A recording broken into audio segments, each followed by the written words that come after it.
Je suis vraiment contente d'être parmi vous aujourd'hui. Merci aussi au site distant d'être avec nous. Dominique m'a bien présenté. Alors, je travaille sur la prévention du suicide depuis mes études à la maîtrise. Je m'y suis intéressée en tant qu'infirmière clinicienne. Je travaillais en pédopsychiatrie à l'hôpital Rivière-des-Prairies. C'est un sujet qui me touche beaucoup. Je pense qu'il y a beaucoup à faire, puis l'adolescence, c'est une période vraiment critique où c'est un âge où est-ce qu'on peut il y a beaucoup d'espoir, puis on peut vraiment faire avancer les choses avec les jeunes. Alors, sans plus tarder, je vais commencer ma présentation. Je vais juste être sûre que ça... OK. Alors, que faire avec un adolescent suicidaire? Conflit d'intérêt, j'ai aucun conflit d'intérêt à déclarer. Aujourd'hui, les objectifs de ma présentation, ça va être de regarder avec vous les facteurs de risque, les facteurs de protection qui sont vraiment propres aux adolescents et regarder les particularités de l'évaluation du risque suicidaire chez les adolescents. Puis, on va regarder quelques pistes d'intervention. Donc, dans mon plan de présentation, ce que j'ajoute, on va regarder aussi des mythes sur le suicide. Puis, à la fin, il va y avoir une petite évaluation pour être sûr que vous êtes attentifs. Donc, d'abord, juste pour qu'on soit tous sur la même page, idées suicidaires, pour moi, c'est vraiment toutes les pensées là, en lien avec le suicide. Risque et urgence suicidaire, souvent, on va confondre les deux. Le risque suicidaire, c'est les chances que quelqu'un passe à l'acte dans les 2 prochaines années, alors que l'urgence, ça le dit, c'est urgent, c'est dans les 48 heures. Alors, c'est comme ça qu'on distingue le risque de l'urgence. Le passage à l'acte, c'est vraiment où est-ce qu'on va, quand on va passer à l'acte, puis le geste va se concrétiser. Puis j'aimerais aussi faire une distinction avec l'automutilation. Pour moi, des gestes suicidaires, des tentatives de suicide, c'est vraiment très distinct de l'automutilation. Alors, tout ce qu'on va regarder aujourd'hui, c'est vraiment, ce n'est pas transférable à l'automutilation. Donc, la problématique du suicide, malheureusement, il y a environ 1 million de personnes qui choisissent délibérément de mettre fin à leur vie chaque année dans le monde, ce qui représente environ un suicide aux 40 secondes. Je ne veux même pas imaginer d'ici la fin de la présentation, ça équivaut à combien. Pour moi, un suicide, c'est déjà un suicide de trop. J'ai une main qui est le... Ah, le cadrage plus gros. Si on regarde à l'adolescence, au Québec, le suicide demeure la première cause de décès non accidentel et c'est la 2e cause suivant les accidents de la route. Heureusement, dans les dernières années, si on compare à un des taux les plus élevés qui était en 2005, il y avait 11,2 suicides d'adolescents par 100 000 habitants. Dans les dernières statistiques démontrent que c'était rendu à 6 suicides par 100 000 habitants, puis c'est relativement stable, mais ça montre qu'il faut vraiment poursuivre nos efforts de prévention. Il y a une étude de Jeunesse J'écoute qui a été publiée en 2016, et selon cette étude, on dit qu'il y a 1 adolescent sur 5 au Québec qui pense au suicide. C'est semblable au reste du Canada, c'est 1 sur 5. Puis je ne sais pas s'il y en a qui s'en souviennent, mais il y a quelques années aux États-Unis, il y avait une étude qui avait fait les manchettes qui disait qu'il y avait 1 adolescent américain sur 8 qui se suicidait. Et ça avait vraiment fait le tour des journaux, alors que nous, on est rendu à 1 sur 5. Donc c'est quand même inquiétant. Il y a quelque chose à faire avec ces jeunes-là. Toujours selon la même étude, il y a près de la moitié des jeunes, donc 46 % des jeunes qui avaient aussi élaboré un plan. Donc un plan, c'est de savoir c'est quoi que je veux faire, comment je veux m'y prendre, où et à quel moment, sans nécessairement avoir tous les éléments, mais il y avait quand même élaboré un plan. Le risque suicidaire chez les jeunes filles, chez les adolescentes, est encore 2 fois plus élevé que chez les garçons. C'est des choses qu'on sait depuis plusieurs années, que les filles font plus de tentatives, ont aussi plus de services en santé mentale que les garçons.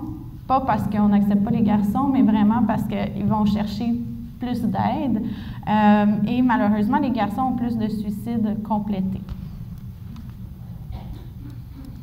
Je vous ai montré ici, donc je vous parlais de l'étude américaine de c'est Nock et Al, qui est un professeur à l'Université de Harvard, professeur-chercheur. Et j'ai ressorti ici 2 graphiques de cette étude qui était vraiment auprès d'adolescents pour vous montrer, là Là, je sais que c'est un peu petit, mais je vais vous l'expliquer. Alors, dans le graphique de gauche, vous avez la courbe du haut. Vous voyez que ça monte de façon quand même importante. C'est la prévalence du début des idées suicidaires à l'adolescence. Alors, on peut regarder vers 12-13 ans, c'est là que les jeunes vont commencer à avoir des idées suicidaires pour la première fois. Puis cette prévalence-là augmente avec l'âge. Puis après 18-19 ans, ça se stabilise quand même. Donc, c'est vraiment un âge critique. Et dans le graphique à votre droite, toujours selon les mêmes jeunes qui avaient des idées suicidaires, le risque que ces idées se transforment en plan dans la première année, donc qui élaborent un plan, est de plus de 20 %. Puis chez les jeunes qui élaborent un plan, c'est de plus de 50 % de ces jeunes-là qui vont passer à l'acte dans les 2 premières années. Alors, c'est important d'intervenir rapidement chez ces jeunes-là. Malheureusement, il n'y avait pas d'études semblables au Québec, mais on peut quand même, ça doit ressembler, surtout qu'on a plus de jeunes qui pensent au suicide ici, d'après les statistiques. Maintenant, troubles mentaux et suicide, on sait que les jeunes qui sont décédés par suicide et les jeunes qui ont un risque suicidaire ont souvent un trouble de santé mentale. La dépression, le trouble dépressif étant encore le plus fréquent. On sait aussi que dans les études, des fois, on va aller faire une évaluation du dossier post-mortem, donc après le décès du jeune. Puis certains jeunes n'étaient pas diagnostiqués, mais ça ne veut pas dire qu'ils n'étaient pas atteints d'un trouble de santé mentale. Alors, c'est souvent le cas. Les jeunes adolescents ont un problème de santé mentale non diagnostiqué et il y a des interventions qu'on peut faire sur ce trouble de santé mentale qui va aussi diminuer le risque suicidaire. Dans les autres troubles, il y a l'abus de substances. L'abus de substances, on va souvent le retrouver en comorbidité ou multimorbidité, c'est-à-dire qu'il y en a plus qu'un trouble à la fois, avec le trouble dépressif ou d'autres troubles de santé mentale. Mais on remarque beaucoup à l'adolescence que ce n'est pas nécessairement un abus de substance qui va avoir un impact sur le suicide, mais juste une consommation, que ce soit d'alcool ou de drogue. Ça va rendre les jeunes plus impulsifs. Et ils vont avoir plus de chances de passer à l'acte. Il y a aussi, dans les autres troubles mentaux les plus fréquemment associés au suicide, on a les troubles de comportement perturbateur qui incluent le TDAH, le trouble oppositionnel avec provocation, ainsi que les troubles de la conduite. Et on a les troubles anxieux aussi. Maintenant, on va regarder ensemble quelques mythes. Donc, je vous donne les réponses tout de suite. Ce sont tous des mythes. Maintenant, c'est de regarder comment on pourrait démystifier ces fausses croyances-là qu'ont certains jeunes, qu'ont leurs parents ou qu'ont des fois nos collègues ou des personnes de notre entourage. D'abord, si je parle de suicide à mon fils, je peux lui donner l'idée de passer à l'acte. Alors, il y en a encore qui pensent que parler de suicide va donner l'idée à la personne, aux jeunes, de le faire. Ils pensent que ça va précipiter un passage à l'acte, alors que c'est vraiment le contraire. Un jeune, parler de suicide calmement, sans jugement, va au contraire soulager un jeune qui est en détresse. Des fois, juste d'avoir cette ouverture de pouvoir en parler, ça va faire comme un poids qui est enlevé de leurs épaules. Puis, ce que je remarque avec les parents, entre autres, c'est que souvent, c'est eux qui ne sont pas capables de recevoir l'information. Ils sont mal à l'aise avec le sujet, puis ils souhaitent que la réponse, c'est non. Alors, ils vont le demander même avec un ton négatif. « Tu ne penses pas au suicide, hein? Dis-moi que tu ne penses pas au suicide. » C'est sûr que le jeune, souvent, pour ne pas blesser, va répondre non, alors que peut-être que c'était oui. Et j'encourage les parents, l'entourage, si c'est le cas, si vous sentez un malaise, bien peut-être aller chercher une opinion professionnelle ou comment vous pouvez adresser ce sujet-là avec votre jeune, parce que c'est important de le faire, puis il faut avoir les ressources aussi pour nous aider dans ça.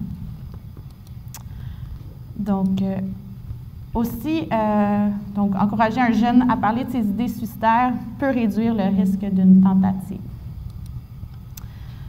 Une autre que j'entends encore beaucoup, lorsque ma fille menace à répétition de se suicider, elle le fait pour attirer l'attention ou pour manipuler.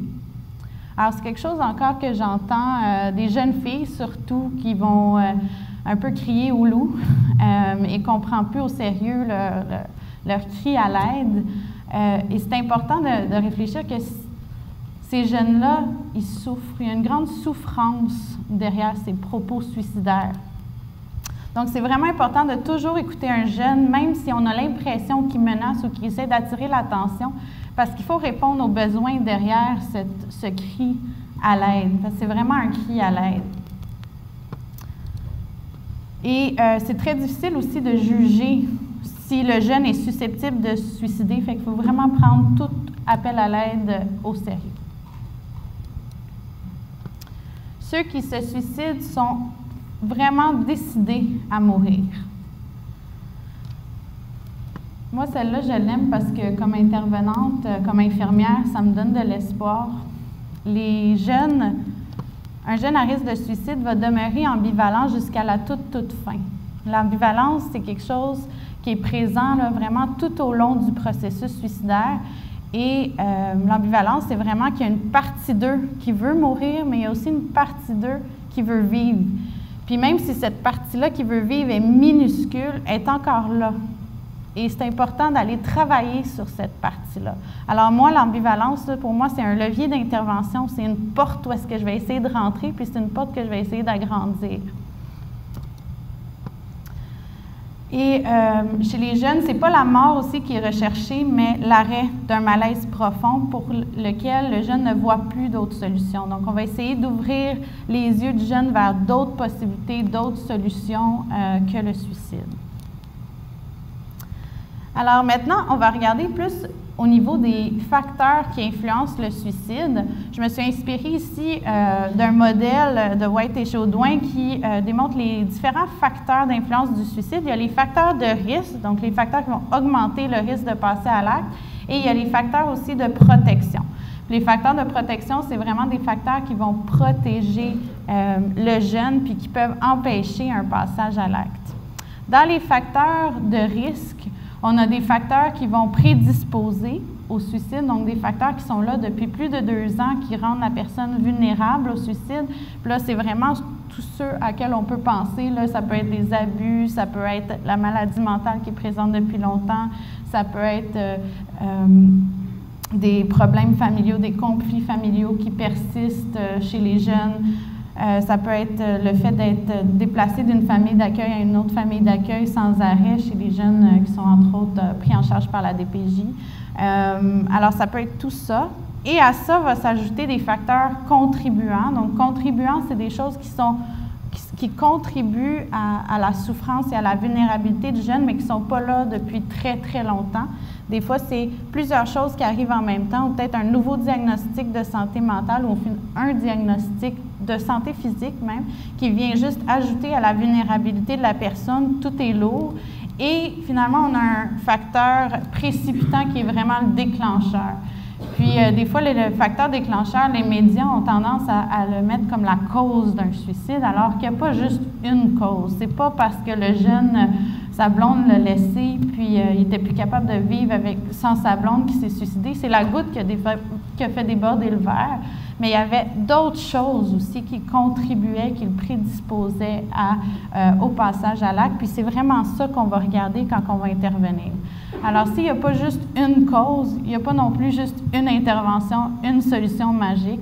C'est ça qui nous rend aussi insécures parfois comme intervenant. Moi, étant infirmière, des fois, j'aimerais ça juste mettre un plaster sur le bobo puis régler ça tout de suite. Mais c'est vraiment des interventions très multiples et ça peut être très complexe par moment, mais il faut continuer nos efforts malgré tout.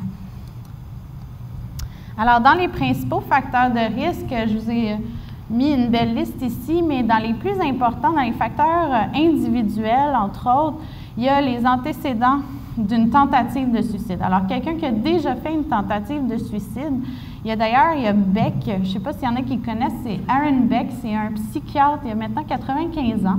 Il y a beaucoup d'outils qui ont été faits. Là. Il a mis son nom, le Beck Depression Scale, Beck Hopelessness Scale, donc c'est facile à reconnaître ces outils, on voit son nom partout. Et lui, c'est un psychiatre qui a travaillé beaucoup sur la dépression et le suicide.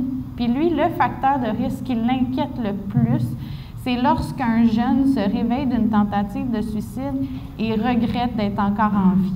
Alors pour ça, lui, c'est la chose qui le préoccupe le plus et c'est là qu'on devrait vraiment assurer le plus possible la sécurité du jeune. Donc, s'il y a une chose à retenir pour les infirmiers, infirmières, autres professionnels de la santé qui travaillent avec les jeunes qui vont, suite à une tentative de suicide, là, ça, c'est quelque chose où c'est un facteur de risque à retenir. Ensuite, on a bien sûr les troubles mentaux, les abus, les comportements familiaux ou les antécédents familiaux, que ce soit des jeunes qui ont vu des parents, des oncles, des tantes passer à l'acte lorsqu'ils vivaient une situation difficile. Pour eux, on vu ça comme une stratégie d'adaptation. Alors, si j'ai un problème, c'est une option de se suicider. Ça rend le suicide correct, acceptable, plus que quelqu'un d'autre qui ne l'a jamais vécu. Ce n'est pas le cas pour tout le monde, mais pour certains, ça pourrait. Ensuite, la négligence, le manque d'attachement des parents aussi, on sait que ça peut augmenter le risque suicidaire.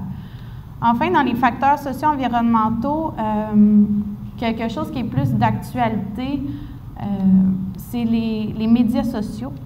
Le phénomène de contagion des médias sociaux, entre autres, dernièrement sur Facebook, il y a des familles, des proches, des amis qui vont faire des pages commémoratives pour des jeunes qui sont décédés par suicide.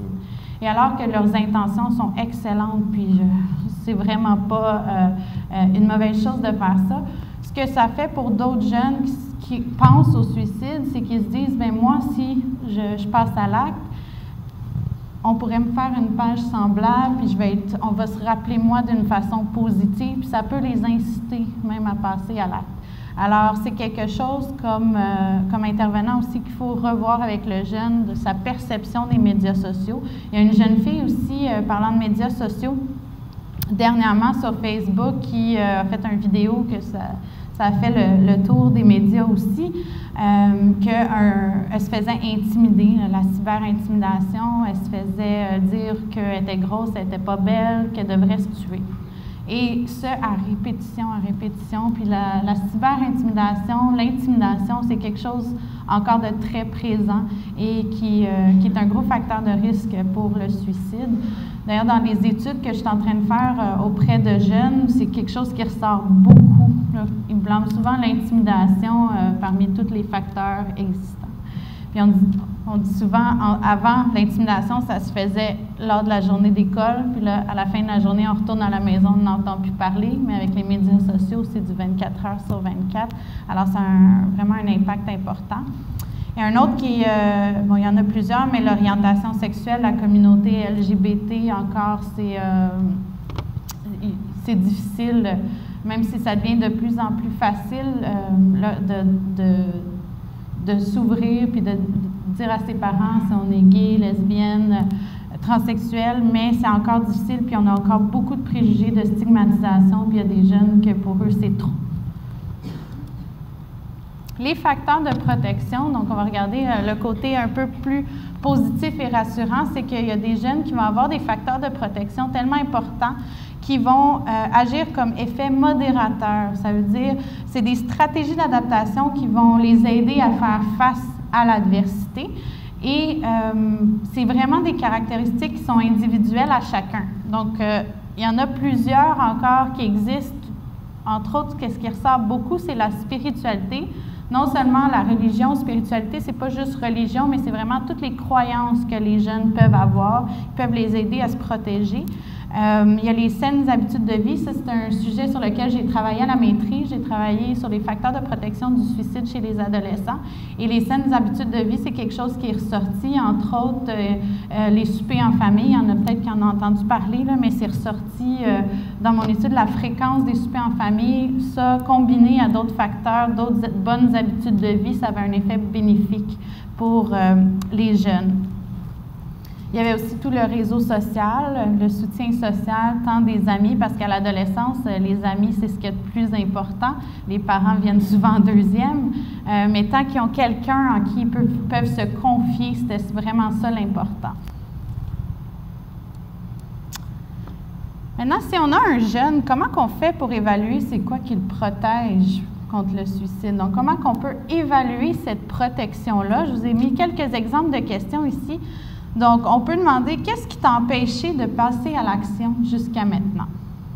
Alors, y a-t-il quelque chose que tu peux faire pour diminuer ces idées ou y a-t-il une personne avec laquelle tu te sens plus en sécurité? Alors là, on va aller identifier des choses, des personnes qui sont significatives pour le jeune, puis on va travailler avec ça.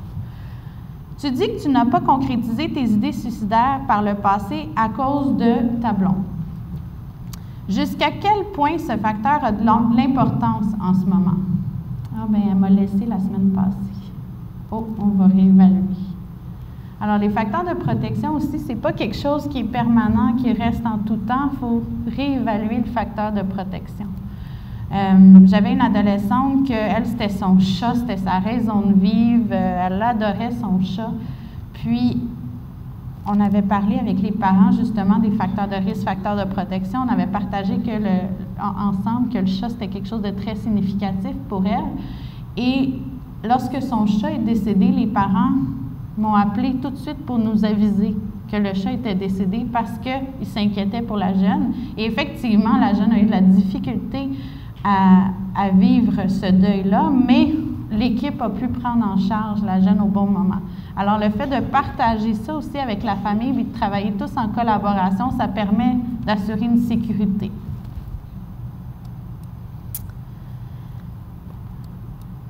Maintenant, dans le dépistage, dans l'évaluation, c'est important de reconnaître des moments critiques. Puis ça peut être tant comme professionnel de la santé que dans notre vie de tous les jours, de reconnaître quand quelqu'un est en difficulté. Et les moments critiques en lien avec le suicide à l'adolescence, ça peut être des pertes significatives, donc un décès, un parent, une personne qui était près du jeune, des échecs touchant les raisons de vivre. Alors pour les jeunes, on se remet dans la peau de l'adolescence. Ils vivent tous aussi des choses pour la première fois. Alors la première rupture amoureuse, c'est la pire. Ils ne peuvent pas s'en remettre. Ils ne vont jamais être capables de vivre de la même façon après. Il faut vraiment là, se remettre là-dedans. Un échec, j'avais une jeune, elle, c'était un échec en mathématiques. Tout allait bien. Elle a eu un échec dans un examen de maths en secondaire 4. Puis pour elle, toute sa vie venait de s'écrouler.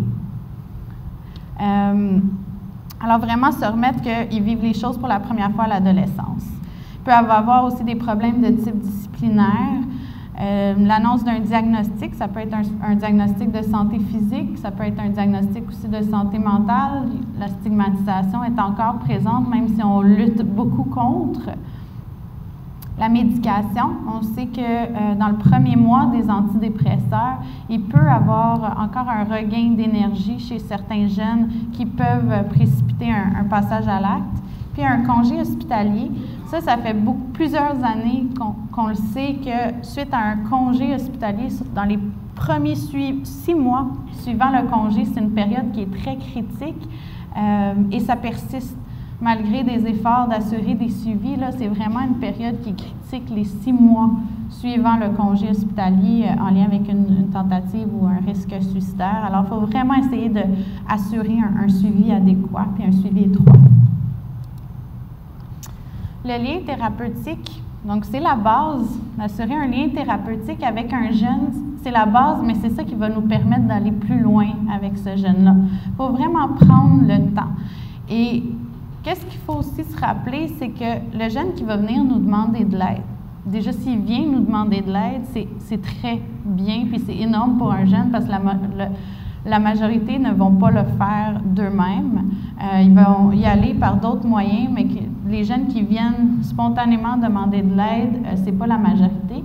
Alors, s'ils le font, il faut vraiment qu'on essaie de rendre cette expérience-là le plus positif possible parce que ça a un impact sur les prochaines fois. S'ils vont vivre leur première demande d'aide de façon positive, ils vont retourner chercher de l'aide dans le futur s'ils en ont besoin. Alors que ceux qui vivent une expérience négative ont tendance à se refermer et ne plus partager leurs émotions, leur vécu avec, entre autres, des adultes. Alors, alliance thérapeutique, c'est vraiment le respect, l'écoute, être là pour le jeune, prendre le temps d'être là. Et de faire attention aussi à la confidentialité des fois, parce que l'adolescence, ça peut être aussi jeune que 13-14 ans. À partir de 14 ans, on est tenu au secret professionnel de 14 en montant. Et à part si c'est un danger pour eux-mêmes ou pour autrui, ou est-ce que là, on a le droit de briser le secret professionnel, c'est important de respecter ça. Moi, avec les jeunes, souvent, je leur disais, y a-t-il quelque chose que tu voudrais pas que je partage avec ta famille, de ce que tu viens de me dire? Au lieu de dire, qu'est-ce que tu aimerais que je partage pas, parce que là, ça fait une liste, mais qu'est-ce que tu aimerais que je ne partage pas? Souvent, c'était en lien avec la sexualité, la consommation de drogue, fumer la cigarette. Ils ne voulaient pas que les parents soient au courant. Mais en lien avec leurs problèmes de santé mentale, ça ne leur dérangeait pas, même que c'était un poids d'enlever de leurs épaules parce que c'est moi qui allais leur dire, puis il n'y avait pas à l'expliquer. Donc, faire attention à la confidentialité. Puis l'objectif aussi, c'est en ayant la confiance du jeune, on va être capable aussi de le convaincre d'avoir des meilleurs liens avec sa famille. On va lui expliquer pourquoi ça peut être aidant d'avoir une meilleure communication. Alors, on va plus travailler en collaboration que de se mettre le jeune à dos. Petite parenthèse, parce que je suis infirmière et qu'une des activités réservées de l'infirmière, c'est l'évaluation de la condition physique et mentale. Par rapport à l'évaluation du risque suicidaire, on ne peut pas évaluer le risque suicidaire sans évaluer l'état mental du jeune. Ils sont vraiment interreliés.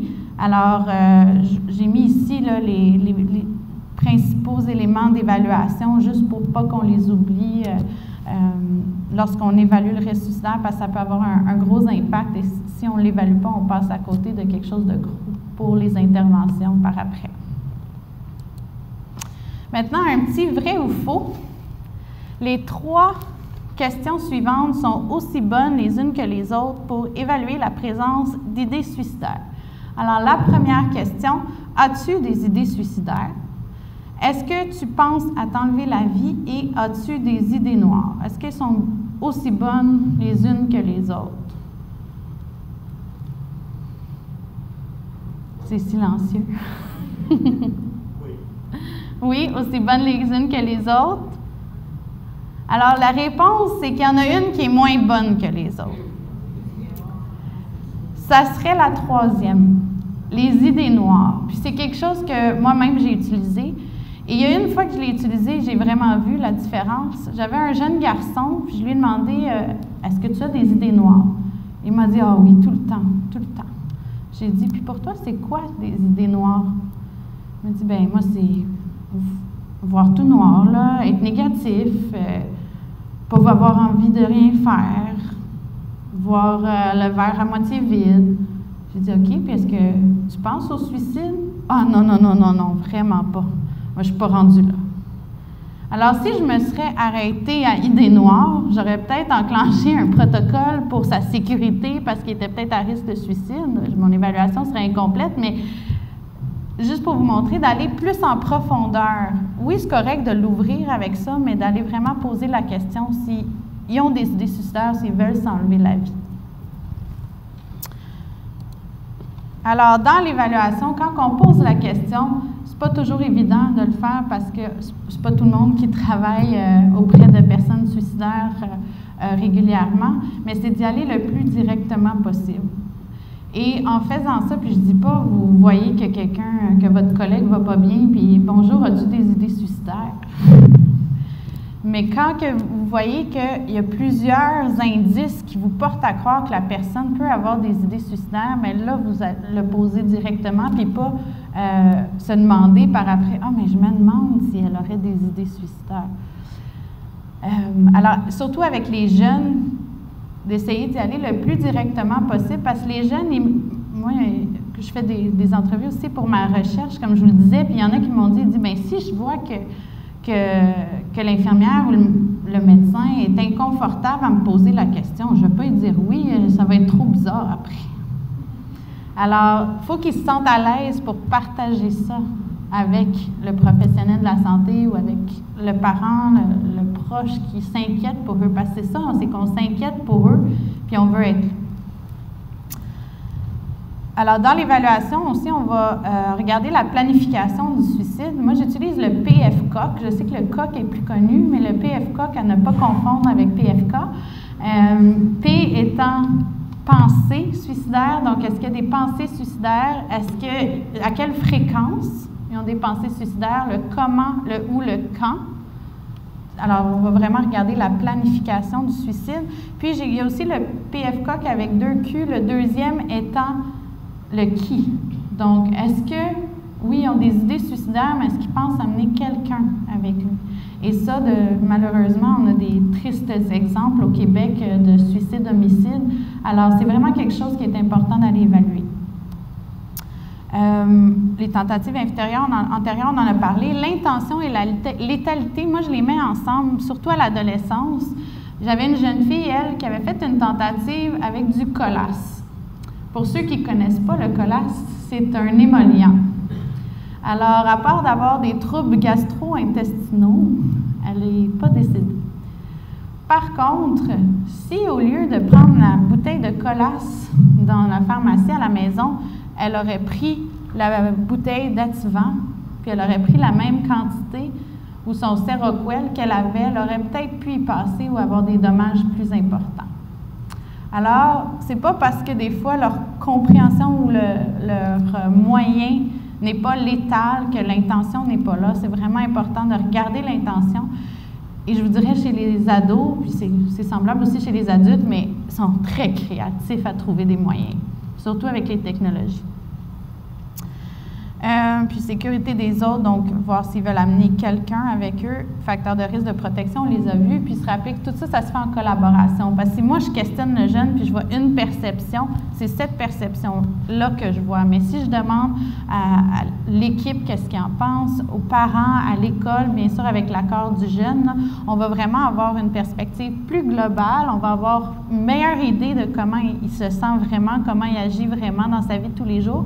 Et on va pouvoir intervenir de différentes façons aussi.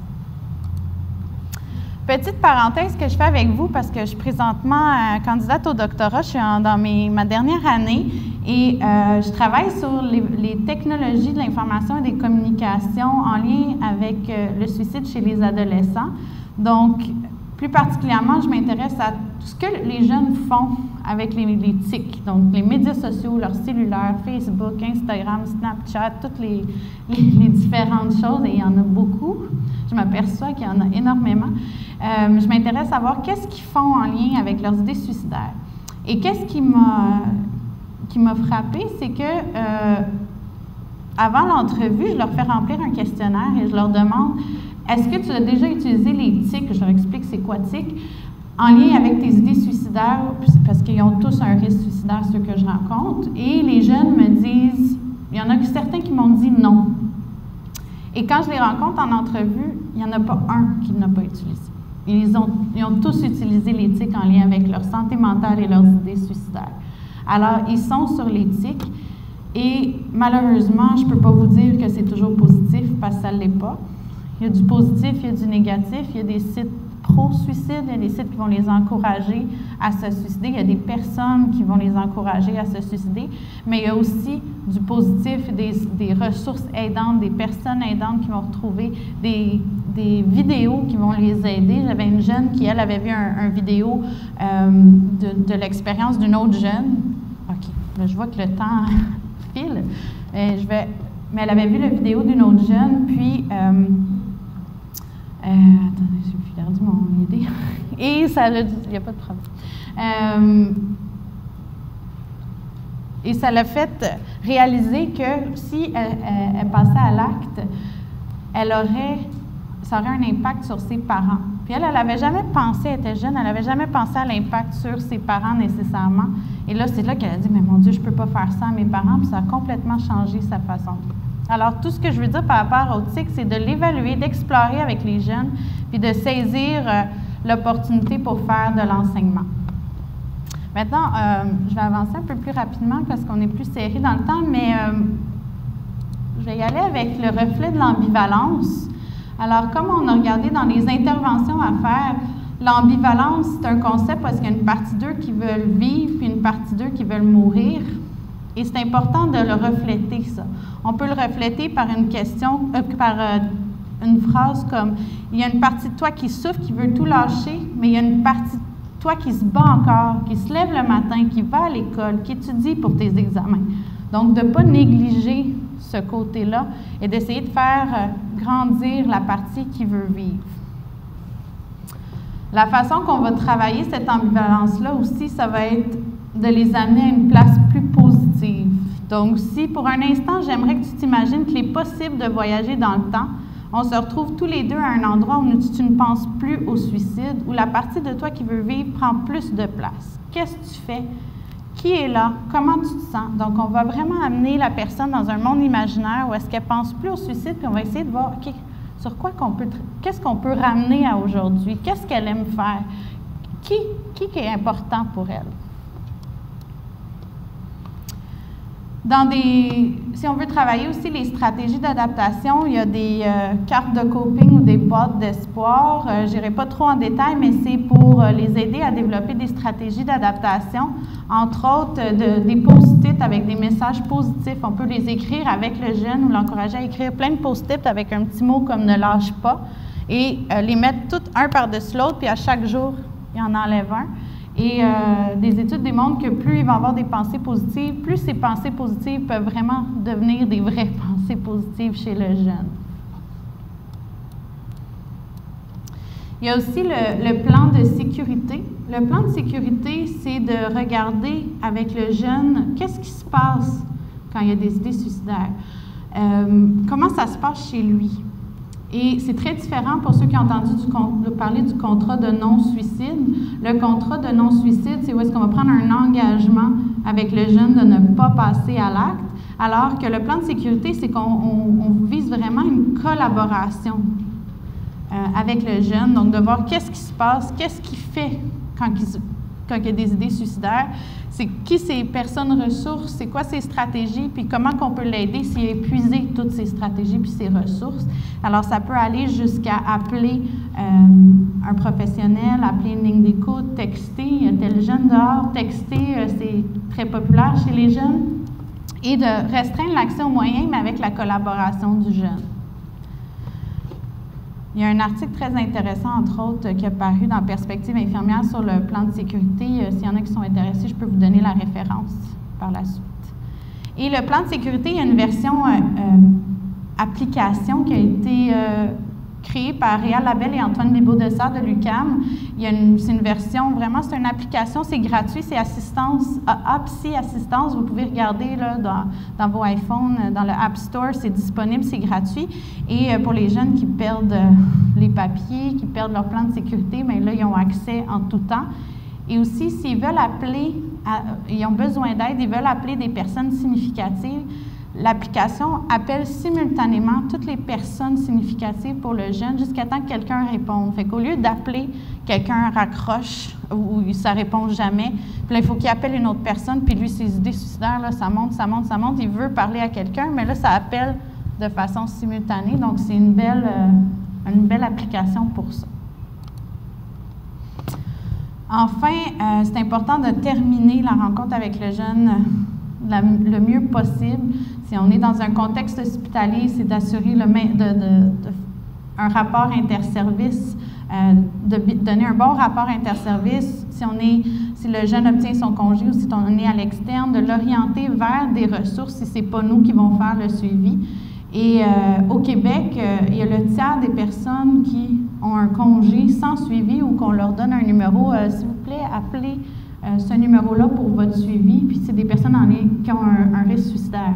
Alors, je ne parle pas de monsieur, madame, tout le monde en santé physique, là, mais les jeunes et les adultes qui ont un risque suicidaire, et le tiers qui sont juste laissés à eux-mêmes pour appeler et assurer eux-mêmes leur suivi.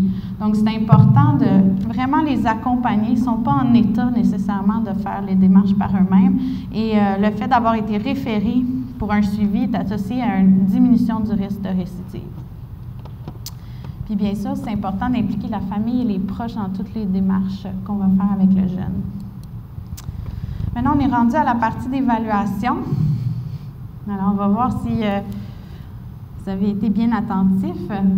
Est-ce que je donne les réponses tout de suite après? Au fur et à mesure, je peux les donner? OK.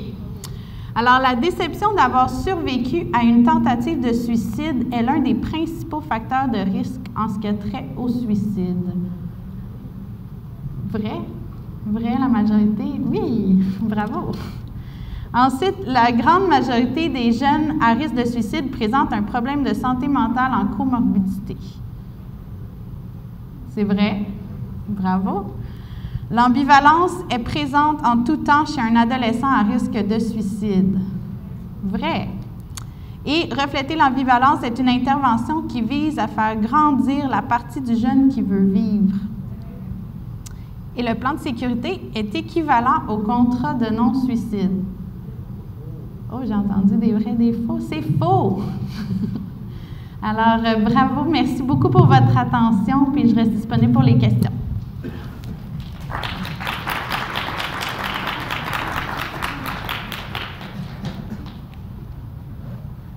Je pense qu'on va pouvoir voir un peu nos sites. Oui. Je vais peut-être commencer par les sites distants, même si je ne vous vois pas. Est-ce que je vais commencer dans un certain ordre aléatoire? Est-ce qu'au CHU de Sainte-Justine, il y a une question pour Jessica Racine? Pas de réponse? Pas de questions? OK. Le SUS Centre-Ouest, avez-vous une question?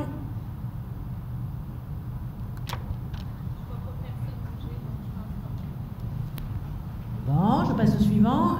Est-ce que l'auditorium Rousselot, on a une question?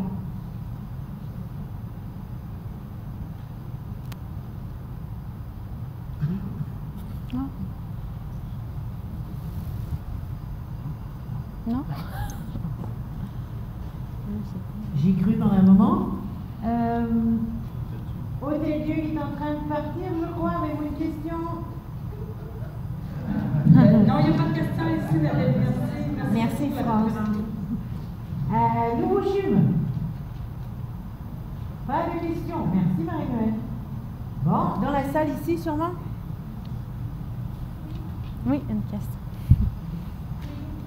Au micro, s'il vous plaît, parce que... Oups. Le micro, il est juste ici. Juste pour vous rappeler, nous sommes en train de filmer et la conférence et le PowerPoint seront disponibles dans les jours, semaines à venir. Que ce soit aujourd'hui, demain ou vendredi, tout ça sera disponible sur le site du CHUM.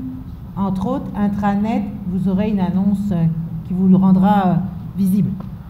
Et vous avez mon adresse courriel aussi sur le PowerPoint. N'hésitez pas à me contacter si vous avez d'autres questions après aujourd'hui. Oui? Oui, est-ce que vous pensez que c'est une bonne idée de parler à nos jeunes suicides, même s'ils ne présentent pas? S'ils ne présentent pas du tout. Bien, je pense que oui. Je pense que s'ils ne l'entendent pas de vous, ils vont l'entendre ailleurs de toute façon, surtout avec ce qui se passe en ce moment. Ils vont peut-être entendre la semaine de prévention du suicide. Ils ont peut-être entendu parler d'Alexandre Taillefer. Dimanche, à tout le monde en parle. Donc, c'est mieux de le... À partir de quel âge? Ben moi, chez les ados, je dis vraiment tous les ados. Vous pouvez peut-être demander à Nathalie Maltais cette semaine, qui va être vraiment la spécialiste pour les enfants, puis elle va pouvoir peut-être vous répondre sur comment adresser ça avec les en bas de 13 ans. Mais moi, je dirais les adolescents à partir de 13 ans, là, vraiment n'importe quel âge. Oui, ça fait plaisir. Est-ce que cette information est diffusée dans tous les centres de santé ou des gens qui interviennent auprès des jeunes, à savoir comment aborder la question des risques, des facteurs de protection, l'ambivalence que vous avez parlé? Est-ce que ça, c'est une information qui est diffusée à large? De plus en... Oui, ça, c'est ma vraie question. Puis la seconde, Oui. c'est comment s'assurer quand un jeune présente des problèmes de santé mentale? Est-ce qu'il y a un mécanisme qui est en place pour faire une évaluation complète comme on le ferait, par exemple, avec un problème physique, prise de sang, échographie, etc. Est-ce qu'en santé mentale, il y a un bilan de prévu pour faire une évaluation complète? Oui, donc, mais d'abord, votre première question, c'est sûr que de plus en plus, tout le monde est formé, tous les intervenants, entre autres les infirmières sont toutes formées. Je parle pour les infirmières parce que je suis infirmière, là, mais toutes les infirmières sont formées en évaluation du risque suicidaire, les intervenants aussi, puis de plus en plus, il y a le programme sentinelles qui forment la population en général. Ça, c'est de l'Association québécoise en prévention du suicide par l'entremise des centres de prévention du suicide, dont Suicide Action Montréal. Donc, de plus en plus, la formation est offerte, oui, at large. Et la deuxième question, c'est en lien avec l'évaluation de la condition mentale. De la même façon qu'une évaluation de la condition physique, on peut s'adresser, si un jeune a des idées suicidaires, un risque suicidaire élevé, dépendamment de notre inquiétude, si on pense qu'il peut attendre à aller voir un médecin généraliste, on va l'amener à un médecin généraliste ou aller voir une infirmière praticienne de première ligne pour évaluer sa condition mentale, ou on peut l'amener à l'urgence si sa situation nous préoccupe beaucoup. Puis, de la même façon aussi, on peut appeler Suicide Action Montréal, le 1866 appel pour qu'on puisse nous aider dans ces démarches-là si on n'est pas sûr ou si...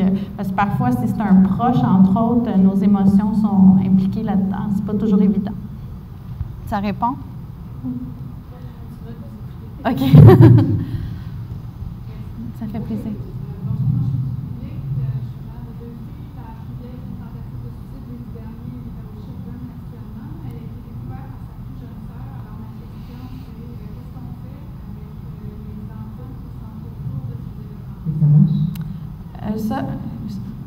Ça serait plus par rapport à la postvention. Puis, je ne veux pas référer à mon l'autre conférencière, mais c'est vraiment là-dessus qu'elle va axer là, toute la postvention. C'est vraiment elle qui est spécialiste. Fait que peut-être voir avec Christine Genet qui vient présenter, je pense que c'est demain ou après-demain. Demain. Mais c'est vraiment, je pourrais pas, c'est vraiment cas par cas, il faudrait en discuter, mais elle, ça serait la meilleure personne pour vous répondre. Désolée. Peux-tu ajouter? Oui?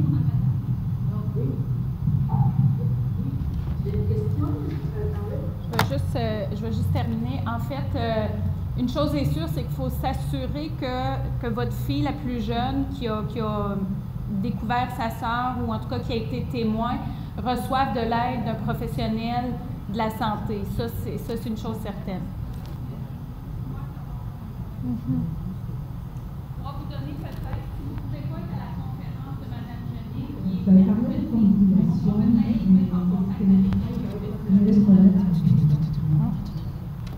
Excusez-moi, vous avez une question à distance là? Est-ce que vous pouvez juste attendre 2 secondes? Est-ce que c'est Rousselot ou Chute? Non, Chute Saint-Justine, c'est ça?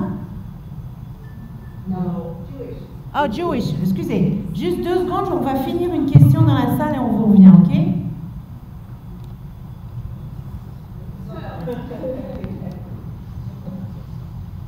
Merci pour la conférence.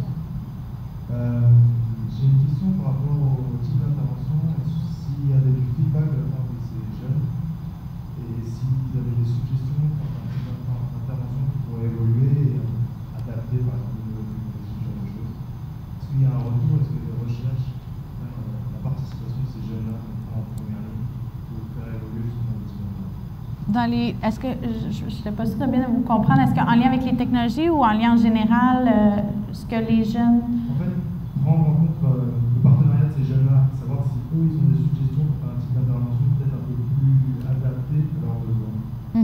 Si est-ce que vous, par exemple, quand vous interviewez les jeunes, vous entendez de leur part des suggestions d'intervention? Oui. D'ailleurs, ce qui ressort beaucoup chez les jeunes, c'est qu'ils pensent... Ils croient beaucoup en s'entraider. Puis surtout, entre autres, dans les réseaux sociaux, c'est ça qui ressort. Les jeunes vont vouloir s'aider, ils vont penser qu'à cause qu'ils l'ont vécu, ils peuvent aider les autres. Puis, parfois, ça peut être nocif. Ils n'ont pas toujours toutes la formation nécessaire pour s'entraider. Donc, il y a ça qu'il faut faire attention parce que c'est des propos que les jeunes vont tenir beaucoup. Il y a du bon, il y a du mauvais. Il faudrait que les jeunes qui agissent un peu comme père aidant soient accompagnés là-dedans, ce qui n'est pas toujours évident. Mais sinon, dans les autres choses, c'est des jeunes qui sont très informés, connaissent les ressources. Je pense qu'un souhait, c'est d'être capable d'en parler plus ouvertement avec les parents, avec leurs proches, mais surtout les parents. Il y en a qui ne se sentent pas toujours à l'aise d'en parler à leurs parents. Puis, il y en a que c'est vraiment l'entourage, la façon qu'ils sont perçus par l'entourage suite à une tentative de suicide qui vont faire qu'ils se renferment. Donc, il y en a qui vont se sentir très comme s'ils sont toujours en surveillance là, de la part de leurs parents, de leur entourage, puis qu'ils ont besoin de vivre un peu. Donc, d'essayer de leur faire plus confiance par moment, mais c'est pas toujours évident. Et ils veulent qu'on développe des outils par les technologies. Donc, les textos, les applications, c'est des choses qui les aident, surtout quand ils ont des idées à 2 heures du matin ou ça va pas bien. À 2 heures du matin, ils sont dans leur lit, ils vont pas aller appeler quelqu'un. C'est beaucoup plus facile d'aller sur Internet ou d'aller sur une application. Donc, c'est quelque chose qui semble les attirer, mais encore, moi, je travaille un peu là-dessus. Il y a plusieurs enjeux par rapport à ça, mais ça devrait s'en venir. Là, il y en a de plus en plus des outils par les technologies pour les aider.